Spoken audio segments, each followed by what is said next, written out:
Gênesis capítulo 37, vamos lá? Gênesis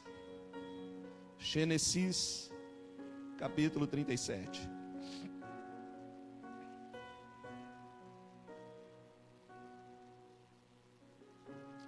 Em nome de Jesus. Gênesis 37.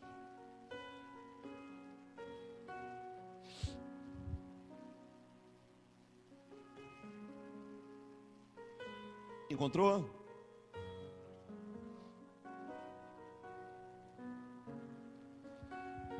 Presta atenção.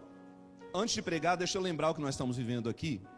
Iniciamos no domingo, há 2 domingos atrás, um propósito que intitulamos Do Sonho ao Governo.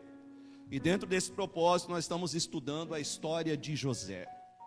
Na semana passada eu preguei sobre a primeira parte da história de José, do capítulo 37, do versículo 1 até o 11, onde fala do sonho de José. Tudo começa com sonho. Quando Deus nos dá um sonho, uma visão, e a gente crê que foi Deus, então tudo muda a partir desse momento. Mas também estamos aprendendo que do sonho ao governo existe um processo. Isso ensina através da história de José. Quando José sonhou, a partir daquele momento já mudou tudo, irmãos. Tudo começou a mudar. Tudo ficou um pouco mais difícil, tudo parece que saiu de ordem. Essa foi a primeira parte, foi a primeira mensagem, o sonho. Ele conta para os irmãos, ele percebe que alguma coisa ficou diferente, que a vida dele já começou a mudar. E a mensagem de hoje, seguindo o texto, nós vamos entender uma segunda fase na história de José. No capítulo 37, a partir do versículo 12, diz assim, vamos lá? Pouco depois, os irmãos de José levaram os rebanhos de seu pai para pastar junto de Siquém. Então Jacó disse a José: seus irmãos estão cuidando das ovelhas em Siquém. Apronte-se e eu o enviarei até eles. Estou pronto para ir, respondeu José. Vá ver como estão seus irmãos e o rebanho, disse Jacó, e traga-me notícia deles. Jacó o enviou e José viajou de sua casa no vale de Hebrom até Siquém. Quando José chegou a Siquém, um homem da região notou que ele andava perdido pelos campos. O que você está procurando? Perguntou o homem. Estou procurando meus irmãos, respondeu José. O senhor sabe onde eles estão, cuidando dos rebanhos? O homem lhe disse, sim, eles foram embora daqui, mas eu os ouvi dizer, vamos a Dotã. Então José foi atrás de seus irmãos e os encontrou em Dotã. Pare aqui, olhe para mim por um instante, eu vou ler ainda mais um trecho, mas preste atenção. A gente precisa tomar cuidado com alguns códigos que a Bíblia nos dá. Porque em poucos versículos Deus fala muita coisa. E esse texto diz que o pai de José deu uma missão para ele, dizendo, filho, eu quero que você vá encontrar seus irmãos. E eu quero que você veja como eles estão, como o rebanho está. Você vai até eles e volta me trazendo estas notícias de como estão os seus irmãos e de como está o rebanho. Essa era a missão de José, ir até os irmãos, saber do rebanho e saber de como eles estavam. José começa a jornada então de Hebrom, onde ele estava, até Siquém, onde os irmãos apacentavam as ovelhas. Agora presta atenção, a distância de Hebrom a Siquém é em torno de 80 a 90 quilômetros. Eu amo os detalhes da Bíblia, porque uma viagem de 80 a 90 quilômetros a pé, na condição daquele tempo, é em torno de 4 dias. Então José não foi ali do lado ver os irmãos. Ele andou, viajou 4 dias, era uma viagem perigosa, difícil.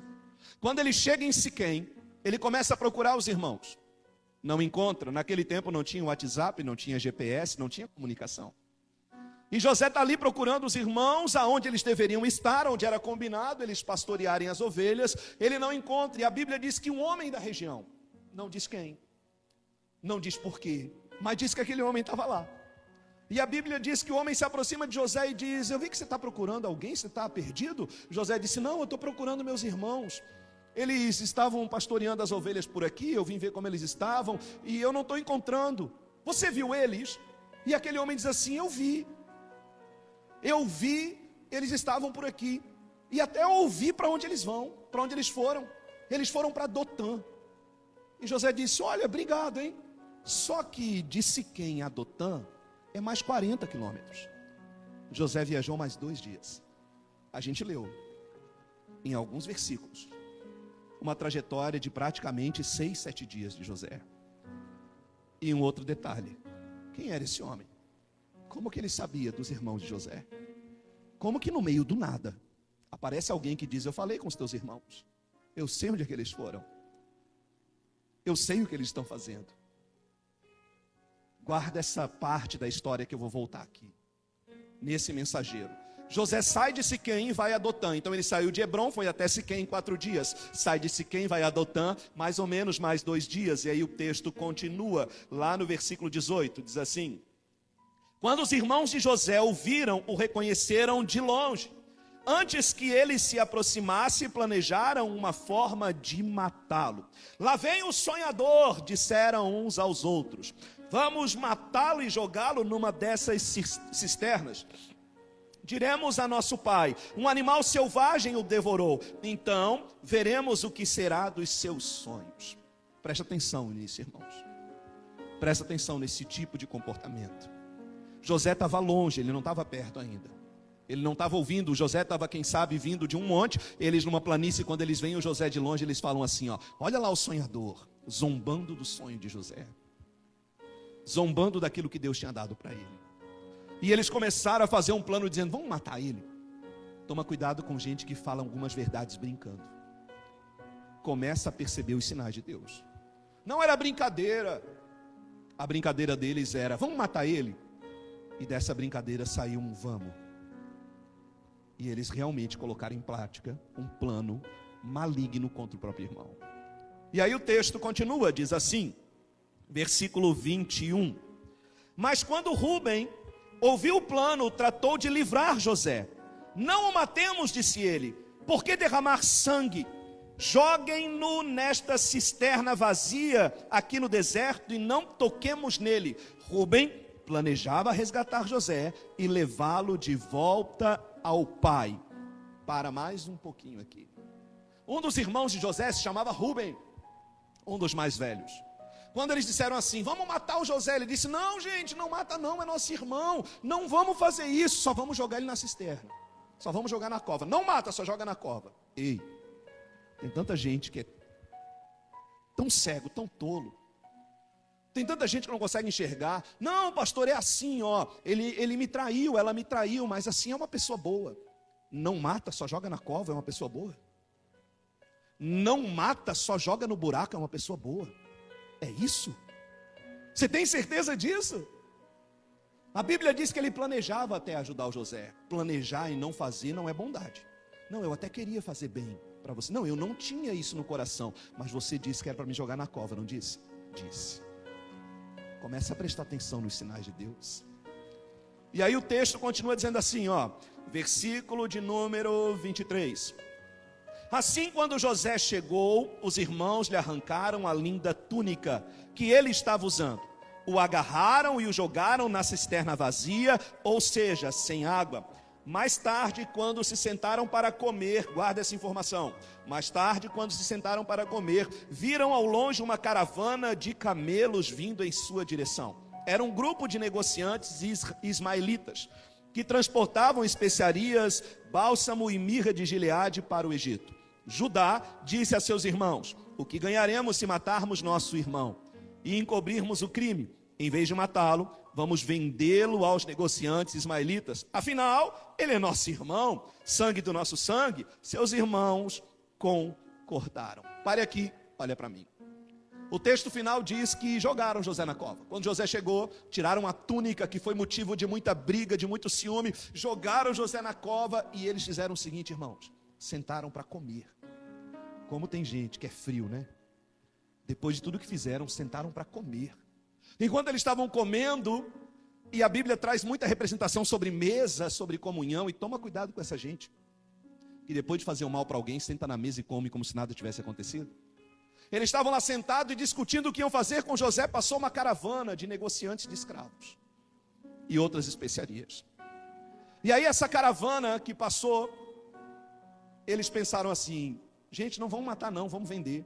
Um irmão disse, não mata não, joga na cova. O outro disse, não mata não, vamos vender. E tem gente que defende esse tipo de gente. Não, pastor, assim, ó, ele não quis me matar, ele só quis me vender.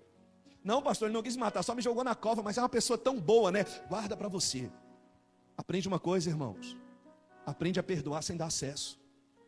Não é que você não tem que perdoar as pessoas, você tem que perdoar, mas para de dar acesso, o mesmo acesso, para a pessoa cometer o mesmo erro com você de novo. Venderam o José. Por quanto? Por 20 moedas de prata. O preço comum de um escravo. A história que eu li é a história da primeira cova do José. O tema da mensagem de hoje é essa, a primeira cova. E eu quero compartilhar com vocês um pouquinho mais desse assunto, porque todo grande sonho que Deus nos dá, Ele nos faz passar por alguns processos. E um deles provavelmente é uma cova. E a cova, ela traz muitos ensinamentos. Até chegar na cova, você vai perceber que muitas pessoas fizeram parte desse processo. E uma das coisas que eu quero que você entenda sobre esse texto é o seguinte, presta muita atenção. Cuidado com quem não te honra na sua ausência. Essa pessoa nunca vai ser verdadeira na sua presença. Eu vou repetir. Cuidado com quem não te honra na sua ausência. Essa pessoa nunca vai ser verdadeira na sua presença. Quando José estava chegando perto dos irmãos, eles disseram, lá vem o sonhador. Vamos matar ele. Vamos acabar com a vida dele. Você acha que quando José chegou, eles não disfarçaram para depois pegar ele e jogar na cova? Toma cuidado com gente que perto de você sorri, diz que está do seu lado, mas longe de você. Está armando e tramando plano para te destruir. Essa pessoa nunca é leal, nunca vai ser leal. Ela nunca foi verdadeira. Toma cuidado com gente que longe de você, na sua ausência, ela não te honra. Porque quem está do seu lado não importa onde ela está. Ela não se assenta em mesas que é para fazer planos contra você. Quando ela senta na mesa e alguém diz, bom, a gente queria ter tal conversa. Quando essa pessoa te honra, ela vai dizer, me desculpe, mas eu não sento nesse tipo de mesa. Porque eu aprendi com o meu Deus que eu não posso fazer isso. E eu amo essa pessoa que vocês estão tramando contra. Eu não sento nesse tipo de mesa. Ei, toma cuidado, porque mesa é comunhão. Comunhão boa e comunhão ruim. Comunhão do céu e comunhão do inferno. Também é comunhão.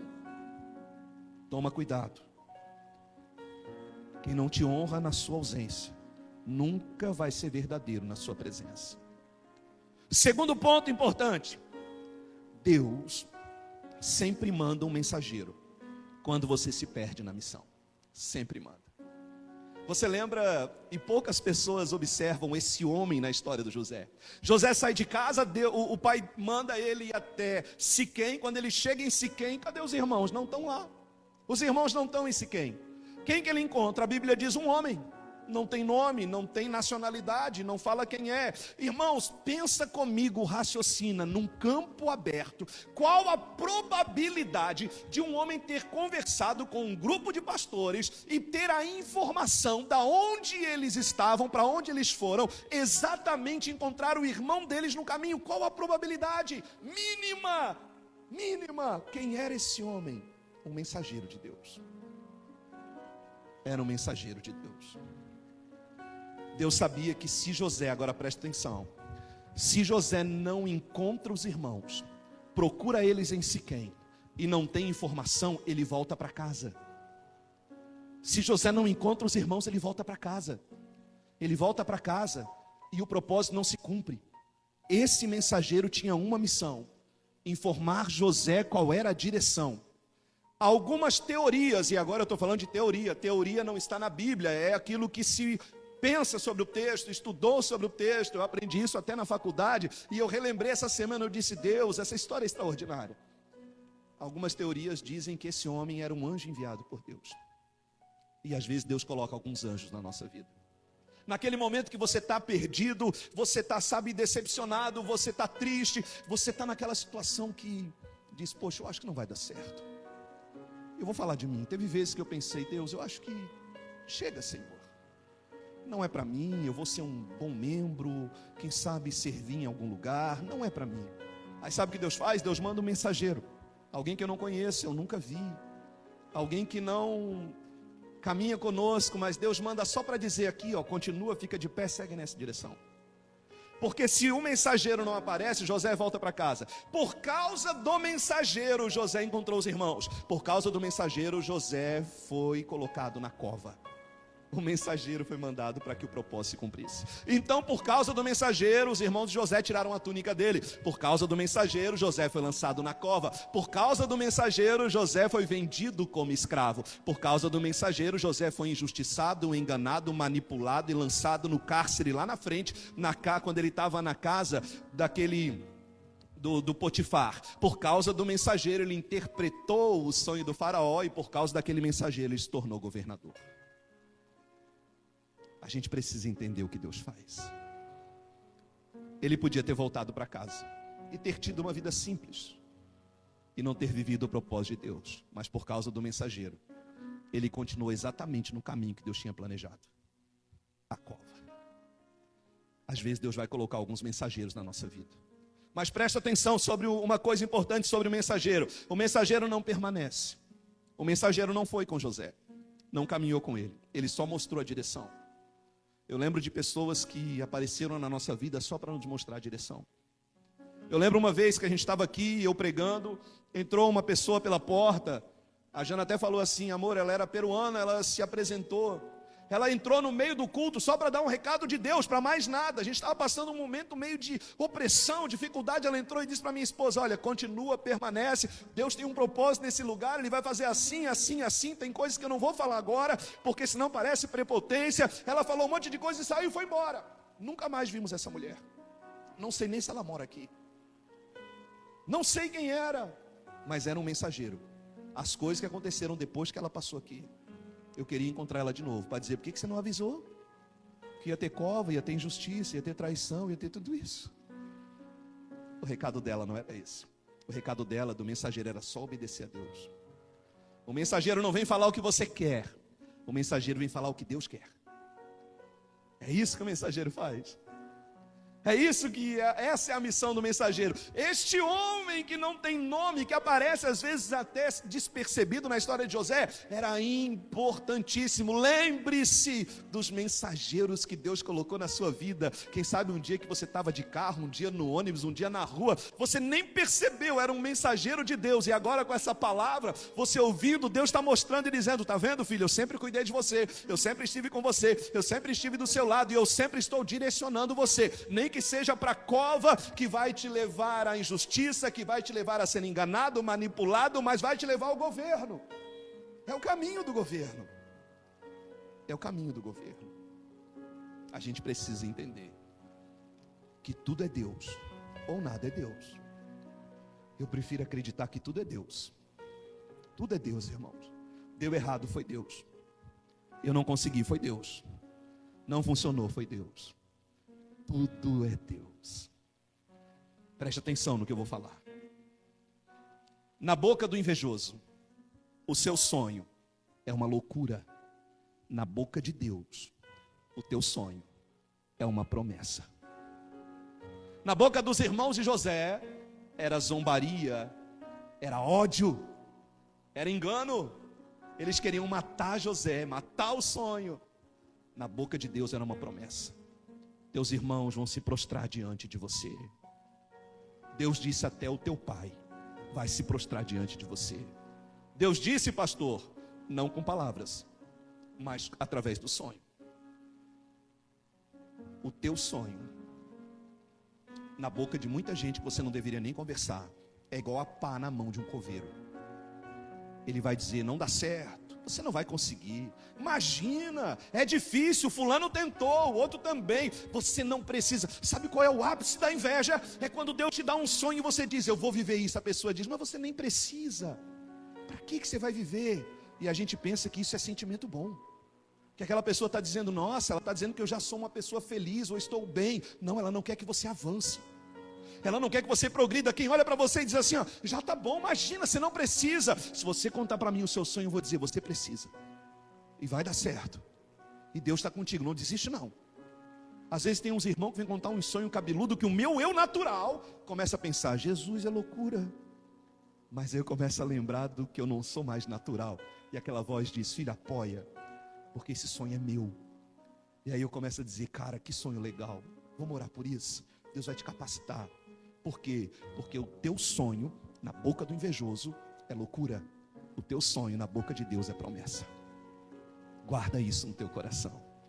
Outra coisa que aprendo com esse texto: não se engane. Tem gente desejando o seu fim e eles não sabem o que fazem.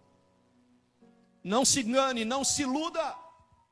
Tem gente desejando você dentro de uma cova. Tem gente desejando você sendo vendido, perdendo tudo que você tem. Não se engane, irmãos. Tem gente que vai ver isso e vai dar tudo bem para ela, mas ela não sabe o que está fazendo. Ela não tem ideia do que ela está fazendo. Ela não tem noção do mal que ela está trazendo para si mesma. A primeira cova é muito difícil, porque a primeira cova a gente fica meio perdido, a gente fica pensando como que aquela pessoa fez isso, como que ela me abandonou desse jeito, como que ela pôde fazer isso contra mim, ela estava do meu lado, mas entenda, ou tudo é Deus ou nada é Deus. Eu aprendi que tem coisas que Deus permitiu para chegar até aqui. Essa semana eu estava falando para minha esposa, eu disse: Jana, se não acontecesse tudo exatamente da maneira que aconteceu na nossa vida até agora, nós não chegaríamos onde nós estamos, porque estamos vivendo nesse mês que passou uma transformação muito grande na nossa vida pessoal, que influencia na ministerial. Então eu estava conversando com ela sobre isso. Eu disse: Jana, Deus permitiu tudo isso para chegar nesse ponto. É claro que a minha parte humana falou: não precisava ter sido tão difícil. Mas tinha que ser exatamente como Deus planejou. Exatamente. Porque ou tudo é Deus, ou nada é Deus. Outra coisa que aprendo com esse texto: cuidado com o espírito de Rúben. Parece bonzinho, mas o plano dele é te jogar numa cova. Deixa eu falar algo importante sobre esse assunto. Rúben era irmão de José, sangue, do mesmo sangue, criado na mesma casa.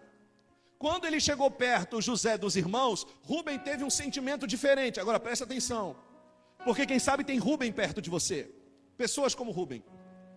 Quando eles pegaram José para matar ele, ele disse: não mata não, não mata não, só joga na cova. Parece bom, irmãos. O texto diz que Rúben até planejou pegar o irmão e devolver para o pai, mas não fez. Deixa eu falar uma coisa para você. Quem está junto de quem faz coisa errada, mesmo não querendo, você sabe qual é o nome, hein? Se chama cúmplice. Ai, pastor, assim, ó, é que assim ela fez o que todo mundo fez. Não, ela é cúmplice. Porque ele disse assim: não mata não, só joga na cova. Olha, eu não quis fazer isso com você, mas você me desejou que eu fosse jogado na cova, né? Cuidado com o espírito de Rúben. Parece bonzinho, parece querido, parece querer teu bem, mas não quer ver você numa cova. Cuidado com esse tipo de gente que toda a vida fica te pedindo desculpa e tentando te derrubar, tentando te jogar numa cova. Cuidado com esse tipo de gente. Elas não são boas, elas não querem o teu bem. Não, pastor, assim, ó, ele me traiu, mas, né, me pediu perdão. Deixa eu falar algo importante sobre isso. Eu acredito em arrependimento, eu acredito em transformação, mas muita gente não entende a diferença entre arrependimento e remorso. Porque a pessoa que cometeu um erro, traição, ela enganou alguém, ela feriu alguém de uma maneira que essa pessoa confiava nela. A pessoa que fez isso e se arrependeu de verdade, ela vai passar o resto da vida tentando consertar o que ela fez, e pelo resto da vida aquilo vai ser um espinho na carne dela. Não vai esquecer, não. Porque a Bíblia ensina sobre isso na vida de Davi. Quando ele adulterou e pecou e matou lá o marido da Batseba, o profeta disse para ele: nunca mais a espada vai sair da tua casa. E não saiu. Davi teve que conviver com aquilo. Então arrependimento é isso: eu errei, mas o resto da minha vida eu estou passando consertando. Sabe qual a diferença do arrependimento e do remorso? E é aqui que está o Rúben. É assim, o remorso é diferente. Porque o remorso é o seguinte: a pessoa faz errado, pede perdão, aí ela fica boazinha por um tempo, aí ela faz de novo, ela pede perdão de novo, faz aquela cara de cachorro coitado na chuva com fome. Você diz: vou perdoar de novo.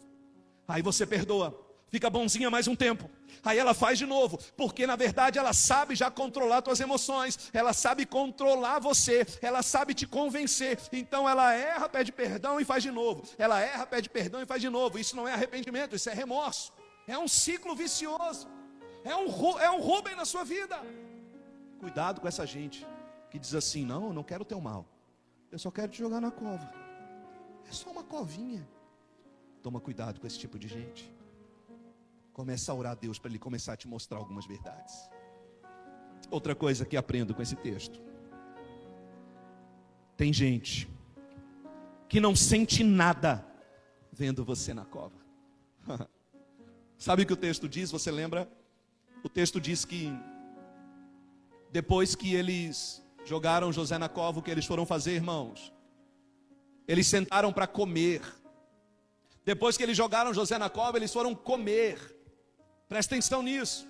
Tem gente que faz o mal, derruba e sabe o que faz? Eu vou numa pizzaria. Vai comer, irmãos. Eu não sei como é que é você, mas eu imagino que a maioria das pessoas de bem é assim, ó. Quando alguém está sofrendo ou passando por algo que é muito difícil, doloroso. Como pastor, eu vivo passando por situações assim, porque a gente acompanha muita gente. Irmãos, eu não durmo direito, eu não como direito. Eu fico perguntando para minha esposa: Jana, falou com o irmão lá, falou com a irmã, como é que está essa pessoa, como é que está aquele. Irmãos, eu não consigo sair, me divertir, porque eu me preocupo com a pessoa. Agora tem gente, irmão, que jogou o outro na cova e vai para a festa, e senta para comer, e senta para perguntar: e aí, vamos fazer o que com ele na cova? Matamos agora ou vendemos? E está lá comendo, irmão, porque tem coisas que não dá para digerir. Tem coisas que não dá para digerir, irmãos. Eu tenho que ter um estômago cristão. Um estômago de crente não é assim. Ele não engole qualquer coisa, não. Gente, eu não estou gostando dessa conversa. Gente, está me fazendo mal isso aqui. Eu não sento mais nessa mesa. Eu não consigo comer com vocês. E não estou falando de comida, como tem os memes que falei fora. E não é sobre comida. Eu não consigo, irmãos, me sentir bem depois que, mesmo consciente ou inconscientemente, eu prejudiquei alguém. Cuidado com esse tipo de gente que não sente nada a fazer o mal para o outro. Outra coisa que esse texto me ensina, preste atenção: tiraram tudo de José que ele amava. O amor do pai, o presente que o pai deu, que era a túnica, a liberdade. Mas uma coisa não tiraram de José: a fé. Tiraram tudo dele, irmãos. A intenção dos irmãos era: vamos matar ele, pegar a roupa dele, sujar com sangue e dizer para o pai que um animal matou. Então eles não queriam mais que ele tivesse relação com o pai. Tiraram a túnica, porque a túnica era o motivo de muita inveja. E tiraram a liberdade, jogaram ele numa cova. Não deixaram ele ir embora. Tiraram tudo de José. Só não tiraram uma coisa: a fé. Deixa eu dar um conselho para você. A vida vai bater forte. O que mais vai bater em você é a vida. Vai ter dias, irmão, que você vai dizer: eu perdi o controle. E você vai perder mesmo. O controle emocional, físico, da tua saúde, tudo.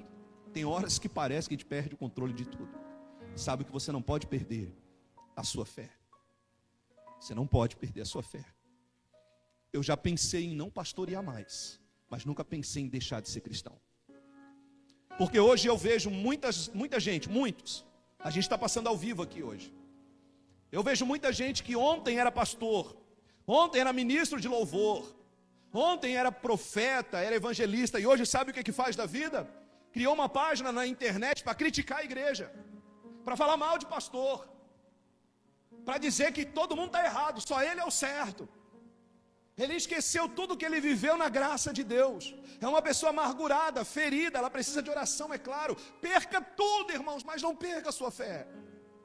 Cuida, porque quanto mais você cresce, parece que mais inteligente você fica. Não, parece que fica, desculpe a expressão da palavra, mais burro espiritualmente. A gente acha que sabe muito, não preciso mais de igreja, não preciso mais de pastor, não preciso mais de conselho, não preciso mais orar. Eu já li a Bíblia, imagina, pastor, eu já li a Bíblia já 10 vezes. Se você ler de novo, ela vai se revelar para você, porque a palavra é viva. Não perca a sua fé. Eu não sei aonde você está, quem sabe na cova, mas José tiraram tudo dele. Ele não perdeu a fé. Não perca a sua fé. Outra coisa que aprendo sobre esse texto: tem gente que vai vender sua amizade, seu casamento, sua comunhão, sua família, seus filhos, sua palavra por um punhado de moeda. Que triste isso, irmãos. Tem gente que não é o que ela fez, é quem ela era quando ela fez. Você entendeu o que eu falei? Tem gente que não é o que ela fez, é quem ela era. Porque a gente erra, irmãos. Então assim, tem gente que pensa que, não, é o que eu fiz, ele não gostou, ela não gostou. Não foi isso. Era quem você era, o lugar que você ocupava na minha vida. Era o que você representava para mim. E nessa posição, você ter feito aquilo, foi aí que o problema se instaurou. Você vendeu nossa amizade, nosso relacionamento, nossa comunhão, a lealdade por um punhado de moedas. Não vale a pena. Você entendeu o princípio? Eles venderam o irmão por 20 moedas de prata, o valor de um escravo comum.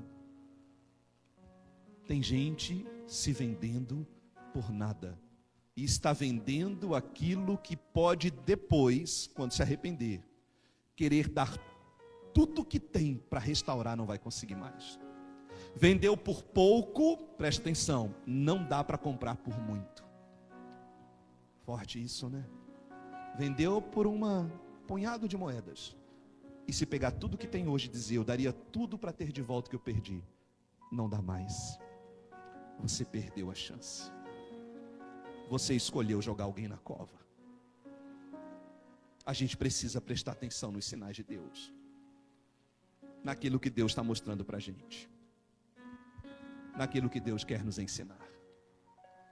Eu quero ministrar uma última parte dessa mensagem, mas eu gostaria que você se colocasse de pé. Que você se colocasse de pé para essa última parte da mensagem. Wesley, eu acabei te atrapalhando, né? Usei a música, a gente tinha feito uma programação e eu acabei usando uma música ali que ele não estava preparado, então eu vou te falar o que eu vou usar agora, tá? Para você, vou usar o Sublime, tá, Wesley? Preste atenção. Os irmãos de José pensaram que estavam enterrando o seu futuro, lançando ele na cova. Presta atenção, os irmãos de José disseram, vamos jogar ele na cova, vamos enterrar ele e os sonhos dele. Os irmãos de José pensaram que estavam enterrando José. Mas deixa eu fazer aqui uma alegoria antes de falar a segunda parte. A Bíblia fala muito sobre semente. A Bíblia fala muito sobre terra fértil. E a Bíblia diz que uma semente, quando ela é plantada em terra fértil, ela gera muito fruto. Quando o agricultor ele coloca a semente na terra e ele tampa ela com a terra, a semente precisa morrer para germinar. Os irmãos de José acharam que estava enterrando ele numa cova. Deus estava plantando um governador naquela cova. Eles achavam que estavam enterrando. Deus estava plantando um governador. Presta atenção numa coisa. Não era a túnica, era José. Nunca foi a túnica, sempre foi José. Eles queriam arrancar a túnica porque o invejoso pensa assim: se eu tirar a túnica, acabou com ele, acabou para ele, ele não tem mais nada. Eu não sei se você já chegou nesse ponto pensando: Deus, eu só tenho isso, só tenho minha profissão, eu só tenho um ministério, eu só canto na igreja, eu só prego. Eu já pensei isso. Deus, se eu parar de pregar, eu não sou mais nada. Um dia eu sentei na frente desse altar aqui, no chão, onde eu gosto de orar, e disse: Deus, eu não tenho mais nada, se eu perder, o que é que eu tenho?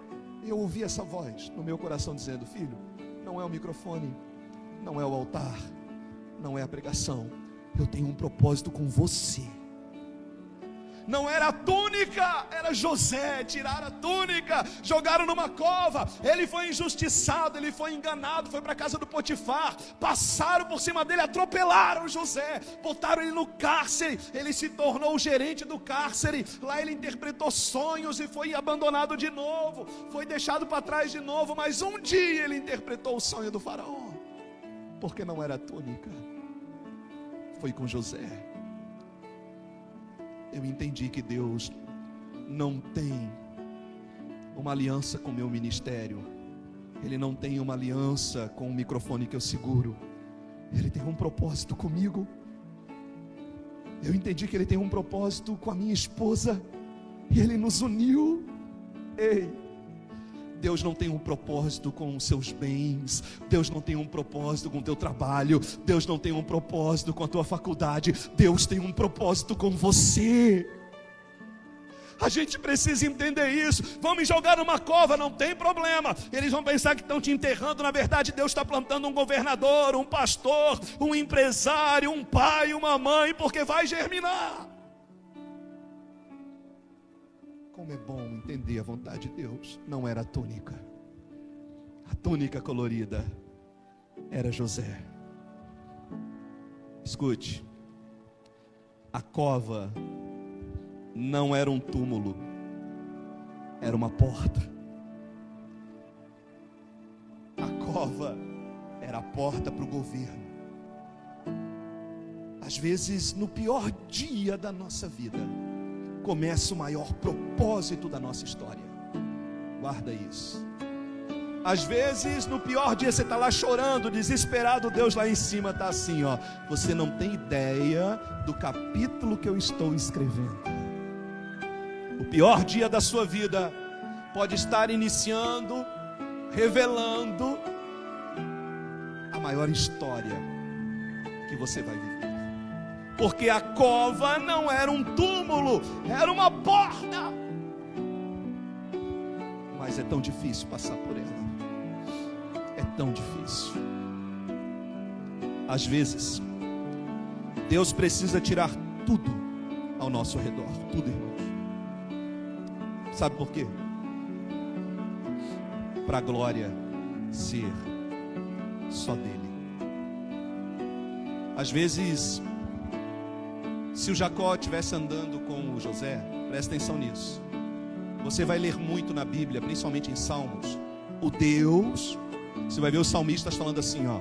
O Deus de Abraão, Isaac e Jacó. O Deus de Abraão, Isaac e Jacó. Quem eram Abraão, Isaac e Jacó? Os pais na fé. Se Deus cumpre o propósito de José junto do pai, que era o Jacó, a glória seria também do Jacó. Porque Jacó sonhou, Jacó viu uma escada de anjos, Jacó lutou com Deus. Ei, Deus não precisou do pai, não precisou dos irmãos, não precisou da túnica. O propósito era com José. Às vezes Deus tira tudo para a glória ser só dele. Está quebrando o carro, ficando sem dinheiro, as coisas estão ficando difíceis, ninguém me ajuda, ninguém me liga, ninguém estende a mão. Por quê, pastor? Porque tem muita gente ao seu redor que se acontecesse agora o que Deus vai fazer, você ia dizer, foi o fulano, foi o ciclano, olha, foi ele, ainda bem que o fulano estava comigo. Deus tem situações que Ele quer que você diga, tudo que eu estou vivendo, toda a honra, toda a glória, pertence ao Senhor. Ninguém pôde me ajudar.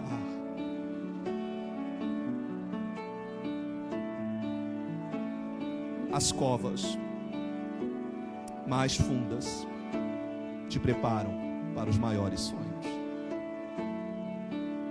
Essa é a história da primeira cova. Tem mais uma na história de José. Estamos vivendo esse propósito do sonho ao governo.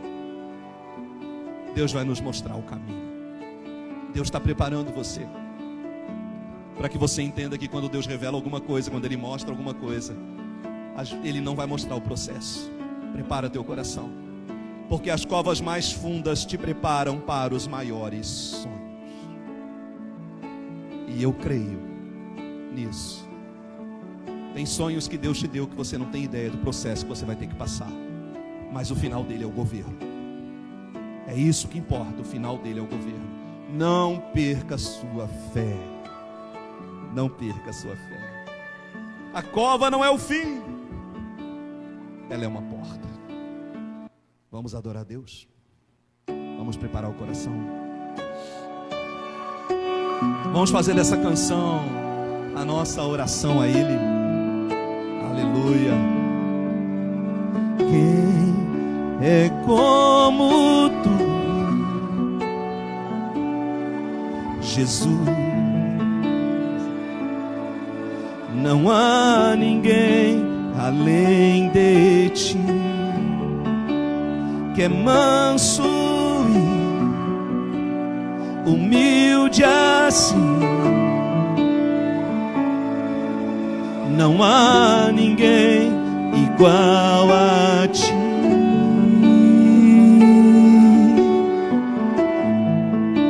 Não existe ninguém igual a Ele, ninguém igual ao nosso Deus. Maravilhoso, admirável, tão sublime, glorioso. Sua presença é mais desejável do que o ouro, melhor que a vida é o seu amor.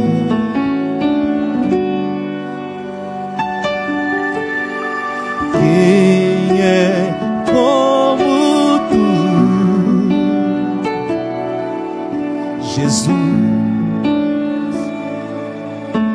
Não há ninguém além de ti, que é manso e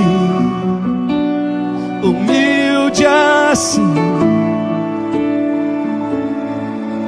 Não há ninguém igual a ti.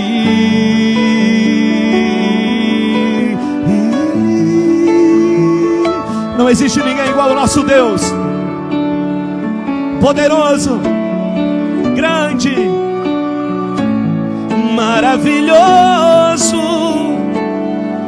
admirável, tão sublime, glorioso. Sua presença é mais desejável do que o ouro, melhor que a vida é o seu amor. Maravilhoso, admirável, tão sublime, glorioso. Sua presença é mais desejável do que o ouro, melhor que a vida é o seu amor. Aleluia. Ei,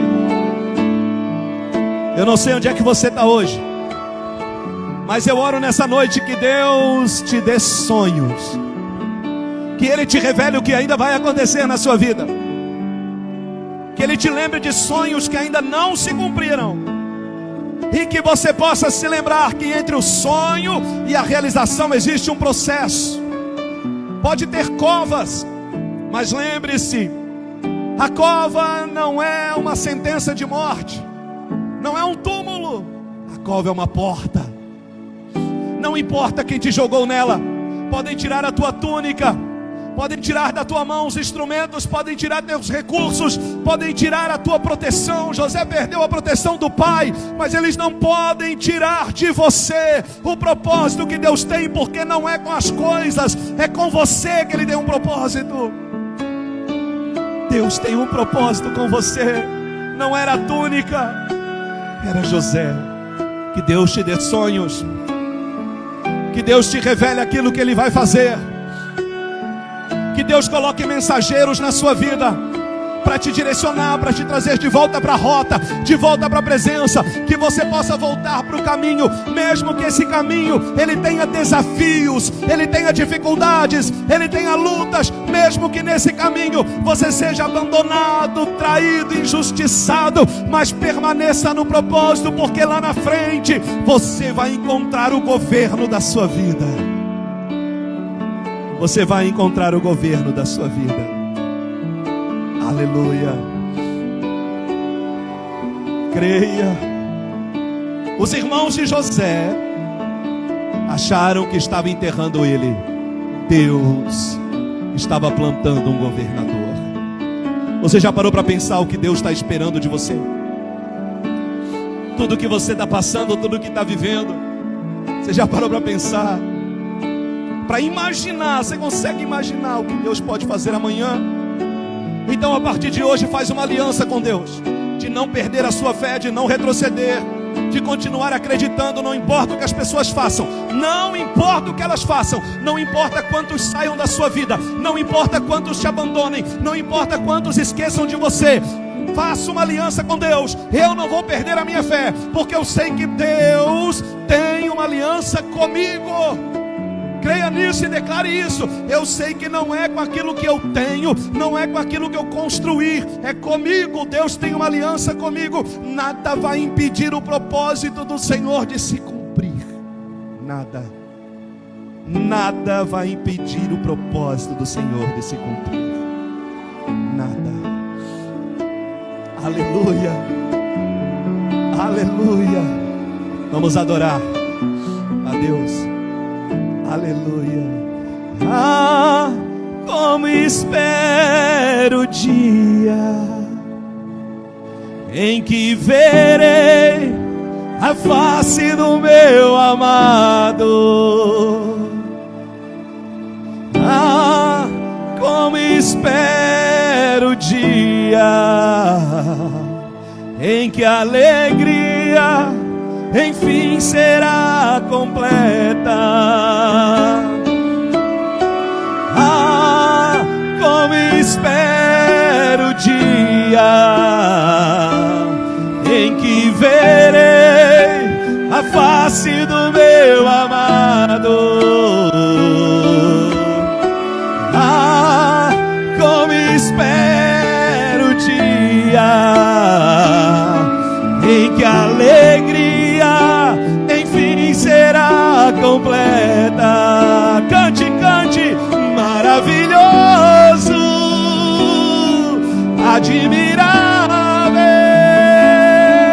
tão sublime, glorioso. Sua presença é mais desejável